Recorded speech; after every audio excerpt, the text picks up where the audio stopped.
This is the Roots and All podcast, and I'm your host, Sarah Wilson.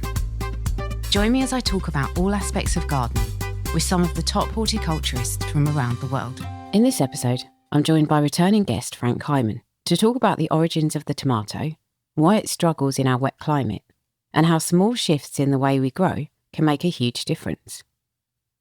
From myth-busting pruning advice to clever ways of keeping plants dry and productive, Frank brings his good humour and practicality to this deep dive into growing better tomatoes.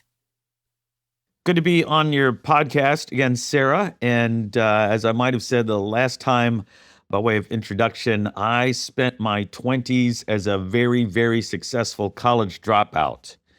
I was on a quest to find my callings in life, and horticulture and design turned out to be two of them. Foraging mushrooms was a third one, and so that's why I ended up doing that book, How to Forage Mushrooms Without Dying, an absolute beginner's guide. And I still forage for mushrooms because who can beat the idea of walking around outdoors and finding gourmet quality food for free to share with people? So I'm still doing that. But my book, my most recent book, Ripe Tomato Revolution, comes out in early March. And I'm very pleased with it. And what people might want to know is that in my 20s, while I was being a very successful college dropout, I managed an organic tomato farm. Me and some friends grew tomatoes to sell through our food co-op and to sell to local restaurants. So this was in the 1980s when finding organic groceries was much more difficult. And so we were kind of on the leading edge of that. And before I ran that farm, I had worked for conventional tomato farmers one summer as an integrated pest management scout. And for people who don't know what that is, the acronym is IPM, Integrated Pest Management. And so as a young man of 24, I would walk up and down the rows of various farmers' tomato fields looking to see if they had diseases or insects. Mostly the answer was no. And so the virtue of that was that the chemical salesman had worked hard to convince the farmers that they should spray for everything every week. Otherwise, they told the farmers, oh, you'll lose your whole crop if you don't spray for everything every week. And so I would walk the fields and say, look, there's nothing bad out here this week. And so they would save a ton of money and time on not spraying. And if there was a disease or insect problem, I could identify which fields those problems were in so they could spray just a limited part of their farm. So they appreciated what I was doing a lot. And I learned a lot about growing tomatoes from, lifelong farmers and put that to use when I was managing the organic tomato farm, using some of the techniques the conventional farmers use that didn't involve chemicals. So I was kind of fortunate in those two events, and then at 27, I went back to school and earned a double major in horticulture and design from one of the top hort schools on the planet, North Carolina State University, very highly ranked. And I studied under a Dr. J.C. Ralston, who at the time, he was just a very nice guy who encouraged me with my writing and kind of helped me see the world from as if I was inside the plant. What does the plant need? And Horticulture Magazine, when they ranked the top 20 horticulturalists of the world of all time, going back to the ancient Greeks and Chinese and everything, he was among the people they profiled in that article. So I was just very lucky, just a string of events, so that I learned a lot about plants, learned a lot about tomatoes. And then I realized, shoot, Frank, you need to sit down and write the tomato book. And one person who reviewed the book said it was the best book on growing tomatoes they'd ever read. Excellent. I mean, it is excellent. I've read it myself, learned an awful lot from it. So thank you for writing it.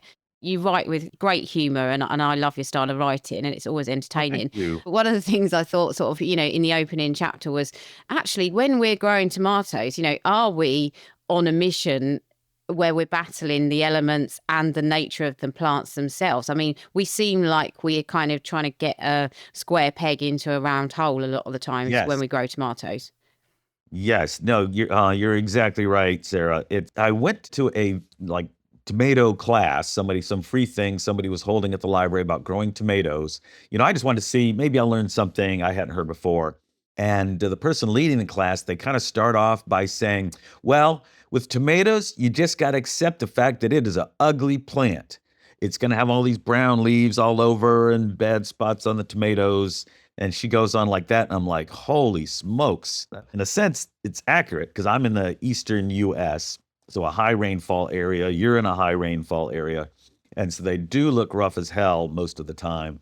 And I wanted to jump on my chair and explain why that is, but I decided not to. I'll wait until I have to do the book. And so, what the book I hope helps people understand is that the original tomato evolved in the Pacific coast of the region of Peru and Chile. So the same region where Chilean wines come from. So if you're drinking Malbec, this is pretty much where it comes from. And the reason, and because tomatoes evolved in that part of the world, they evolved in sort of a Mediterranean climate, meaning they had like 20 inches of rain a year. And in the eastern US, we often have twice that much rain. And in the British Isles and the Pacific Northwest of North America, it can be like 3 times as much rain in the course of a year. And so the original tomato plant and all its descendants that we grow never really evolved the kind of immune system to fend off our fungus and bacteria. You can be growing tomato plant next to, I don't know, sweet potatoes or corn or pepper plants, and they don't have diseases. And your tomato plant is like wilting left and right because it's from a part of the world that expects much drier conditions. So that's, yeah, I'm going to steal that. Yeah, it's growing tomatoes. You're often putting a round peg, square peg in a round hole. So this is a Mediterranean plant, small m Mediterranean plant, that when you try to grow it in high rainfall areas, it doesn't have the stamina, it doesn't have the immune system to survive the way a lot of native plants will survive. Yeah, I mean, as you said, they can be ugly plants, and I'm sure we'll come on to that a little bit more. But I think that a lot of people in this country are probably sowing their tomato seeds around now. We've sown ours already because we just can't wait when it gets to the deepest depths of winter and we're all miserable. Seed sowing is about the only thing that gives us any hope. So, of course, ours are now sprouting and probably getting a bit leggy. What's your kind of preferred time to sow them? Yeah, so our last average frost date is around the middle of April. So just say April 15, and it's the average last frost dates, which means you could still have frost for up to 2 weeks after the 15th. So like late April. And so yeah, we often start seeds in March, late February or March, let them grow for 6 weeks indoors, and then put them out, let them harden off a little bit outside when the weather's pleasant and bring them in at night. And so depending on how, I mean, obviously it's your mileage may vary kind of thing. The people will be putting them out in the middle of April and into June. And one interesting thing that scientists figured out studying tomatoes is that getting your plants out on as early as you think you can doesn't always pay off, because if the ground is still cool, they're kind of sitting there and they're not growing. And ideally, you want like a steady rate of growth. And so a lot of people in my area, instead of putting their tomatoes out in late April, they wait until like early May.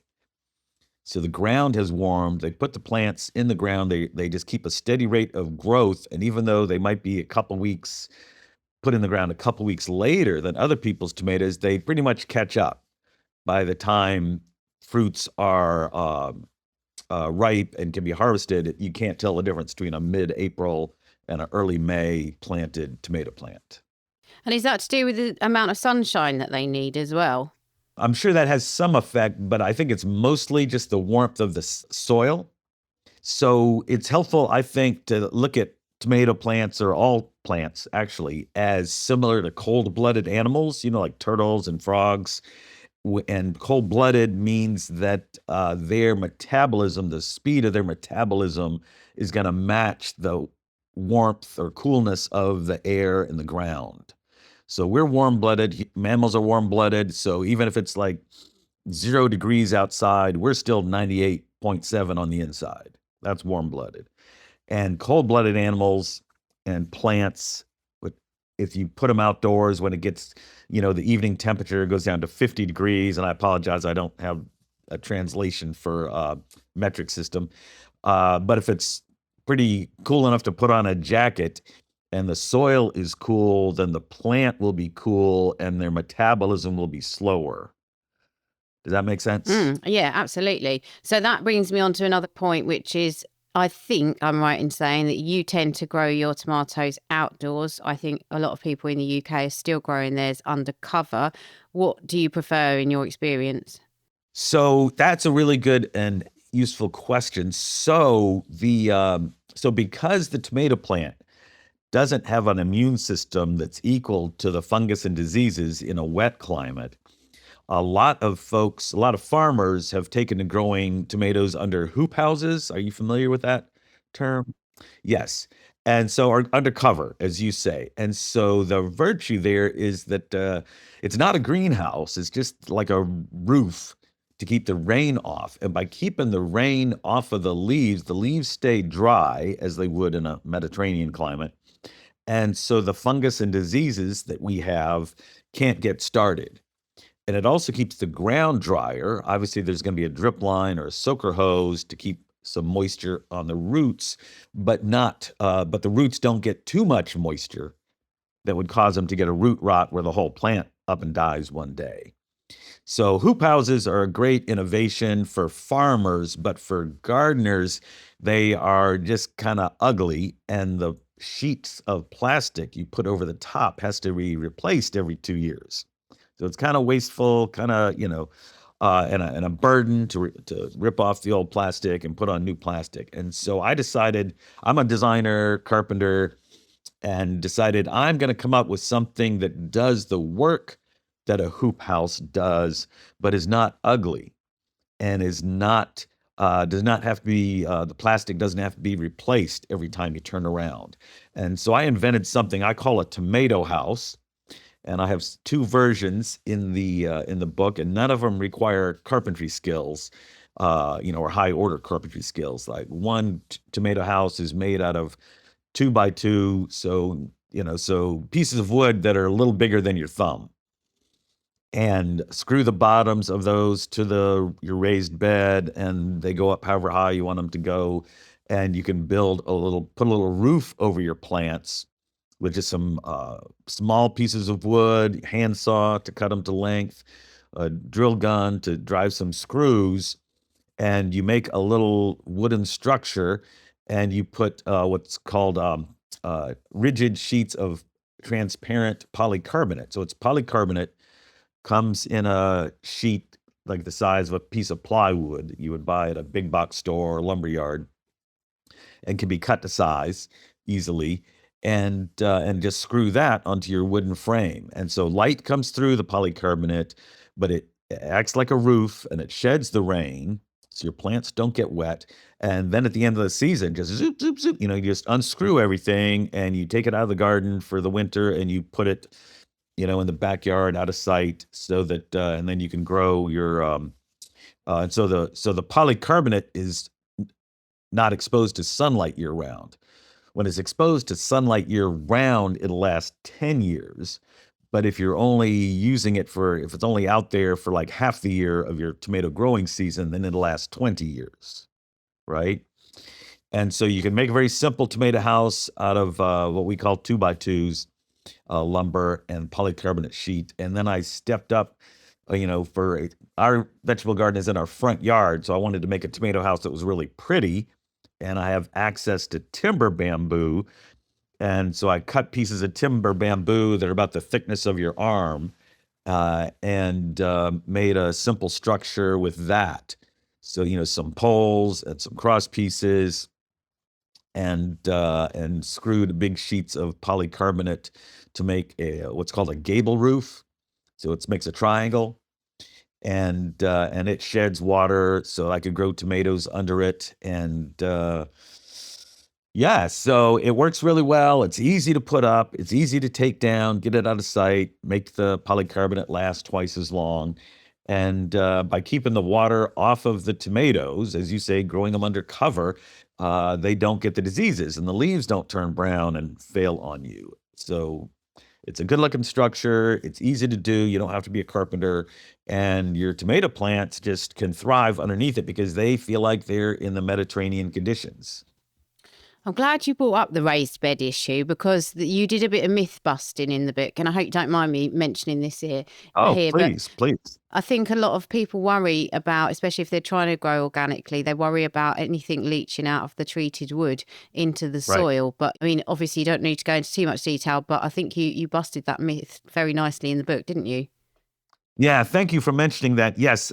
So in the old days, when we first had pressure treated wood, they would take whatever the cheapest construction lumber was. In our area, it's southern yellow pine. On the West Coast, it's hemlock. I don't know what it would be where you are, but they want to use the least expensive wood because when you treat it, that adds a cost. So anyway, so our pressure treated wood used to be soaked in vats with arsenic, liquid arsenic, and chromium, and which are very toxic materials, obviously. But the toxicity is what kept um, termites and wood rot from destroying the wood.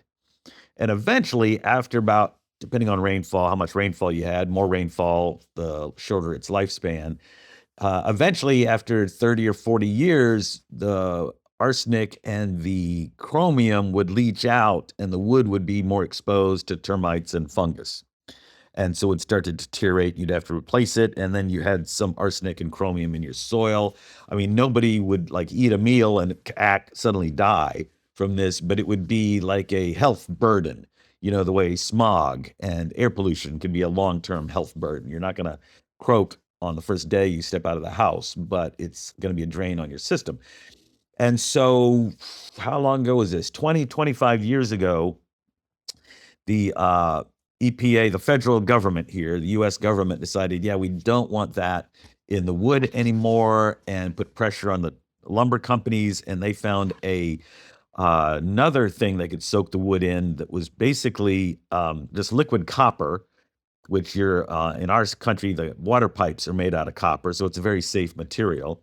And so liquid copper and a chemical that was a common, like a spray cleaner you'd spray on your countertop. So very non-toxic, low toxicity, whatever the right term would be. And so those two things were put into the lumber and sold as pressure treated wood. And so a huge improvement. So your vegetables, it does break down. The wood only lasts about 20 years instead of 30 or 40 years. But I think that's a reasonable trade-off. And so you can make your raised beds out of modern, let's say 21st century pressure treated wood instead of 20th century pressure treated wood, which had arsenic and chromium. So you can make your raised beds out of a low toxicity lumber that, yeah, it does leach into the ground, but it's just copper, which is not harmful to humans. And this chemical, which I think just kind of breaks down to carbon, hydrogen, oxygen over time. And so it's non-toxic in the soil. And sadly, a lot of garden centers and garden writers are either just not aware of that big change, or are they aware of it, but they don't talk about it enough. And so I was glad to put that out there that, yes, you can use pressure treated wood now. You're not going to poison yourself. You're not going to poison your crops.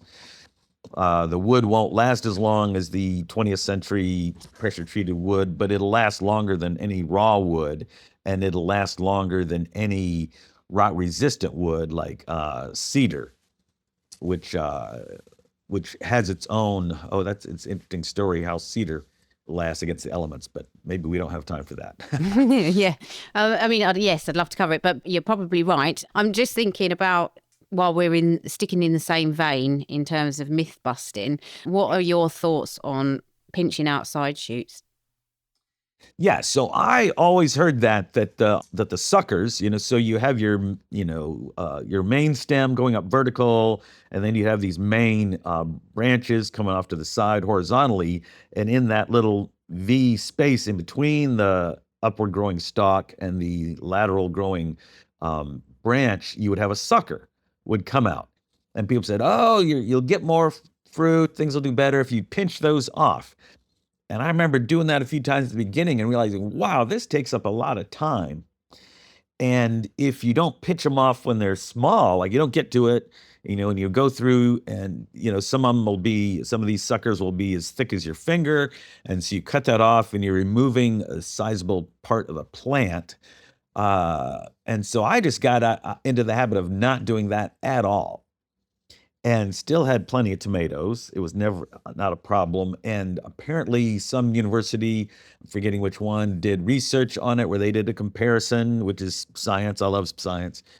So they pinched the suckers on one planting of tomatoes and on another planting of tomatoes. They let the suckers run wild, and the difference in production was not noticeable. And so it's one of those ideas that it sounds like it makes sense.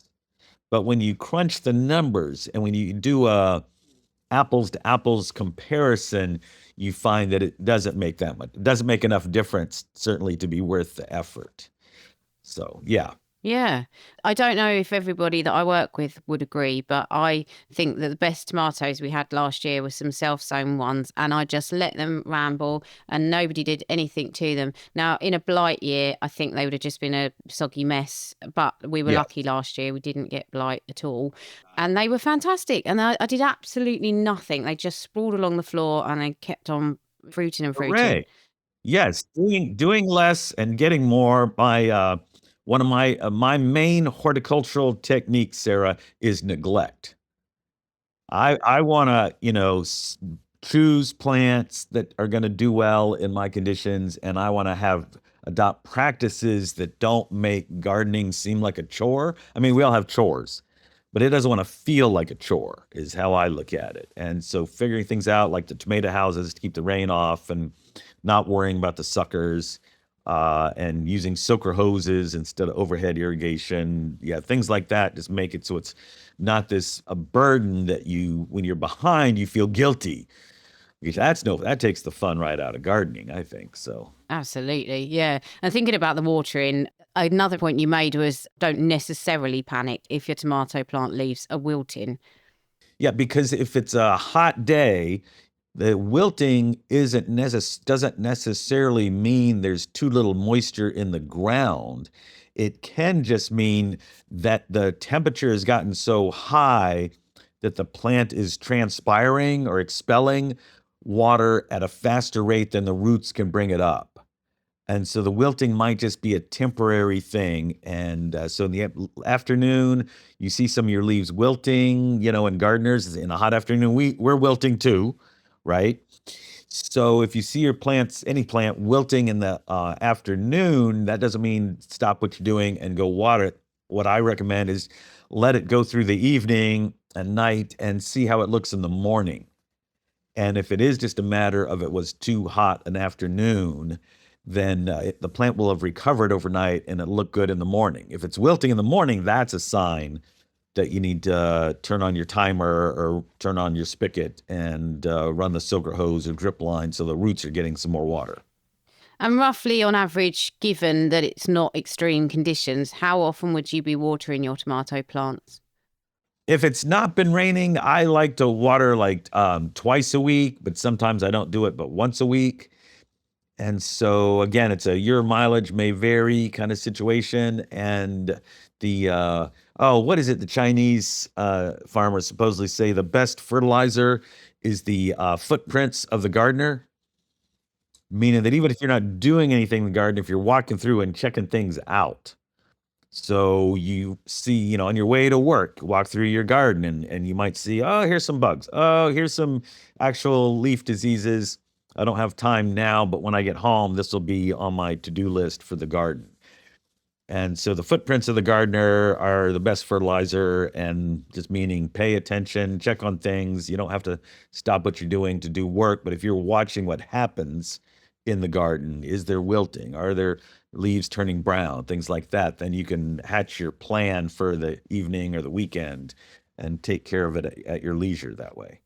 I mean, people can read the book if they'd like to know how you feed and fertilise your tomatoes, but I did want to just touch on the subject of lime, because I think that might be a bit of a neglected thing sometimes, and why that might be lacking with your plants. Yes, thank you for mentioning that. So going back to the origins of the tomato plant, and that they are from the Mediterranean, the wine growing region of South America.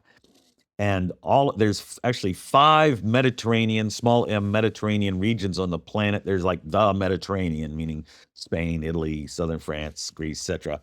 And the part of South America, and then Southern California, where we grow wine grapes, has Mediterranean climate, and a sliver of the South African coast and a sliver of the South Australian coast. All 5 of these are the 5 Mediterranean regions on the planet. They cover only 2% of the land area, but they are the source of 20% of our plant species on the planet. So they're kind of a sweet spot for certain types of plants to develop and multiply. And what they all have in common is they have a low rainfall, so probably a half or 1/3 of the rainfall in the British Isles in the course of a year. And what that means is that their soil pH, the acidity is much higher. It's more alkaline. It can be high as 8 on the pH scale. Where if you're in a high rainfall area, that pushes the pH down. And so where I am in the eastern US, the pH can be like 4 or 5, or at best 6, but usually around 5. And in Mediterranean region, it's around 8, so it's alkaline. And so tomato plants definitely benefit from getting a good dose of lime. And an alternative would be wood ash, and I go into that because I heat with wood part of the winter and apply a lot of wood ash in the vegetable garden and in the herb garden, because most of our culinary herbs are from the Mediterranean, where they expect a pH of 8. And the reason pH is important, I think of it as adding lime or wood ash to the garden for plants that need it. It's like the lime or wood ash is the key that unlocks a lot of micronutrients that are not available to the plant if the pH is very acidic, if it gets down to 5 or so. And so the adding lime and or wood ash is like unlocks a lot of micronutrients, and the plants need the micronutrients for many reasons, but to a large degree, they need it to create their own immune system to fend off diseases and bugs. And I could just chat for hours about tomatoes and all other gardening related things, but obviously, we have a finite amount of time. And I just wanted to ask you before I let you go, are you looking forward to any particular varieties this year? Are you trying anything new? Is there anything exciting on the horizon? Yeah, I get this question a lot. And I have to say, to me, tomatoes all taste great. But I am not the person who picks and chooses different varieties. I just grow whatever my wife wants. She's the foodie. She worked in a fine restaurant. I'm 100% positive. She works as a designer, has her own business, and I'm positive that for the entire afternoon, the front of her brain is doing her work, designing things, and the back of her brain is thinking, yum, what would be the most delicious thing for dinner? And she works through her, mental Rolodex of recipes and things to prepare. And then she comes home and she's just a wizard in the kitchen. And she likes, for paste tomatoes, she only wants San Marzano. There's a bunch of different ones. For slicing tomatoes, I mean, she's wide open, but we grow German Johnson a lot. We grow Mortgage Lifter. We grow Gold Medal. My religion, Sarah, is happy wife, happy life. She sounds like a woman after my own heart, always thinking about food. Yeah, there you go. Exactly. And I want to insert one thing that's not really related, but some of your audience may appreciate this. When I meet young men who are struggling on the romantic front, I tell them, dude, there's 2 kinds of men in this world. There's the ones with religion, happy wife, happy life. And they go, okay. And then I say, the other kind of man dies alone. So I think some of them hear me and some of them don't, but not my problem. Thanks for listening, and thanks to Frank for such a brilliant conversation. If today's episode sparked your curiosity about growing tomatoes, you might also enjoy episode 142, Growing Undercover, and episode 324, Kitchen Garden Living. You'll find links to both in the show notes, and as always, thanks for listening. Next up is Benny with his Insect of the Week. And don't forget, if you'd like to sponsor this segment, drop an email to podcast@rootsandall.co.uk and let's have a conversation. The hairy-footed flower bee, scientific name, Anthophora plumipes. I'm so happy that this bee is back out. We've had a couple of semi-mild warm days with some sunshine, and I've now seen the hairy-footed flower bee in multiple places. I always try to tell people this is one of the bees to kind of keep an eye out for, to learn, to get your eye in on, and to fall in love with solitary bees. I've been watching this bee every year between kind of the end of February and May for the last 10 years or so. And the joy when you see the first one every year, it doesn't dissipate, it doesn't wane. I really just think this is such an iconic bee that everybody should know it, fall in love with it, understand a little bit more about it, and that'll make the world a better place. It is one of the harbingers of spring. It's kind of wide in terms of its floral preferences, especially in terms of nectar. Lots of spring flowers are suitable for nectar. Muscari, hyacinths, crocus if it comes out early enough. It really is quite an adaptable species. It evolved to nest on soft cliff and upturned sunny root plates, mounds, clay-exposed mounds, sunny. But in the modern day context, it's evolved to be able to nest in imperfect masonry, mortar, chimney stacks, these kinds of habitats. And we can mimic those as well in kind of cob blocks and dry stone walls. They've got a lot of clay in them. And it's a really, really special species in lots of ways, but the male and the female are sexually dimorphic, which means they both look different. And the female's all black with orange hind legs. The male's got the striking hairy feet and the yellow face with the white hair. Once you get your eye in, the movement is quite iconic as well. The way they zip around, they've got such personality. And I do think if you haven't seen them already, please do keep an eye out now for the next few months. Pulmonaria is probably the most desired plant for it.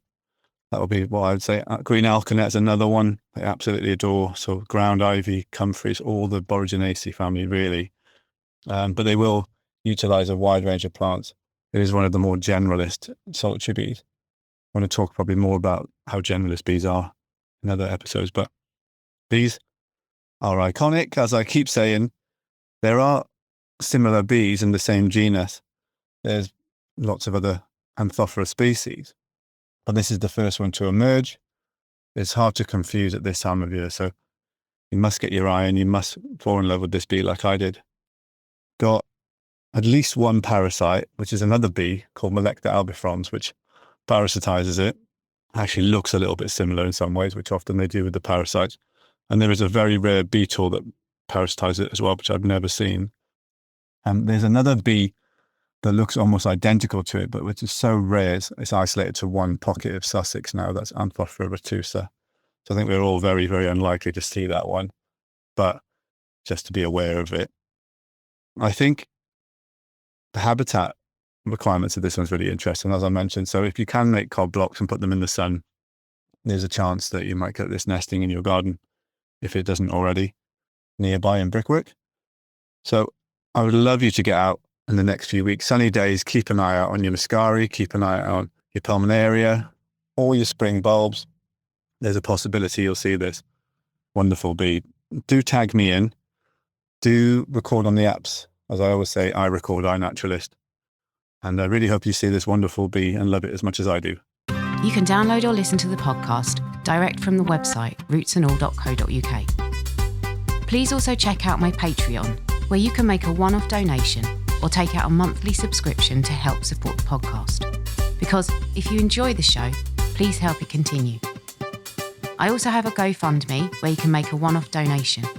Even a one-off donation of £1 helps, and I'll be really grateful for your support. So please go to Patreon or GoFundMe and search for Roots and All Podcast.